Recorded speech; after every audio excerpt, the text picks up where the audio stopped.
Pirmoji Samuelio knyga, 3 skyrius. Berniukas Samuelis tarnavo viešpačiui Elio prižiūrimas.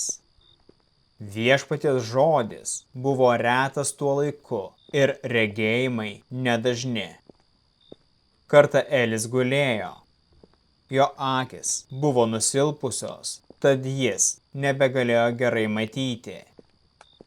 Šventyklos lempa dar nebuvo užgesusi. Samuelis miegojo viešpaties šventykloje, kur buvo Dievo skrynia. Viešpats pašaukė Samuelį. Tas atsiliepė: "Aš čia." Nubėgęs pas Elį, Samuelis tarė: "Aš čia, tu mane šaukei." Tas atsakė: "Aš tavęs nešaukiau, eik ir miegok." Jis grįžo ir atsigulė. Viešpats antrą kartą pašaukė Samuelį. Atsikėlęs Samuelis vėl nuėjo pas Elį ir tarė: "Aš čia, tu mane šaukei." Tas atsakė: "Aš nešaukiau tavęs, mano sūnau, eik ir miegok." Samuelis dar nepažino viešpaties ir jam dar nebuvo apreikštas viešpaties žodis. Viešpats pašaukė Samuelį trečią kartą. Atsikėlęs, jis vėl nuėjo pas Elį ir sakė: "Aš čia, tu mane šaukei." Elis suprato, kad viešpats šaukė berniuką ir tarė Samueliui: "Eik ir atsigulk. Jei tave vėl šauks, sakyk: kalbėk, viešpatie, tavo tarnas klauso." Nuėjęs, Samuelis atsigulė. Viešpats atėjo, atsistojo ir pašaukė kaip pirma: "Samuelį, Samuelį." Samuelis atsiliepė: "Kalbėk, tavo tarnas klauso." Viešpats tarė Samueliui: "Štai, aš darau darbą Izraelyje. Kas apie jį išgirs, tam suspengs abiejose ausise.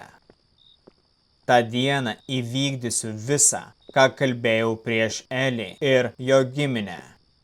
Kai aš pradedu, aš ir pabaigsiu.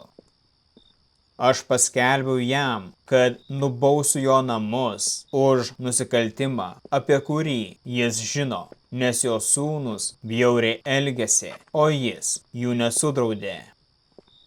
Aš prisiekiau, kad Elio šeimos kaltė nebus nuplauta nei aukomis, nei dovanomis per amžius." Samuelis gulėjo iki ryto.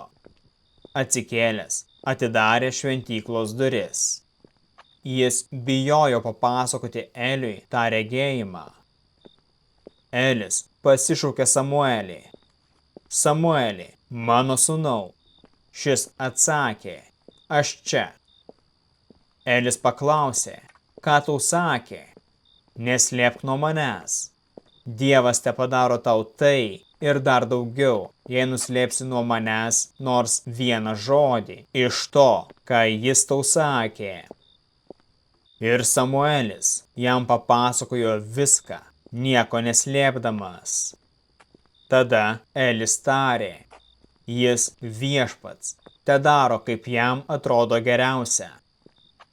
Samuelis augo ir viešpats buvo su juo. Ir ne vienas jo žodis nelikdavo neišsipildęs. Visas Izraelis, nuo Dano ir Beršebos, sužinojo, kad Samuelis yra viešpaties paskirtas pranašas. Viešpats ir toliau pasirodydavo Šilojuje, kur apsireikšdavo Samueliui savo žodžiu.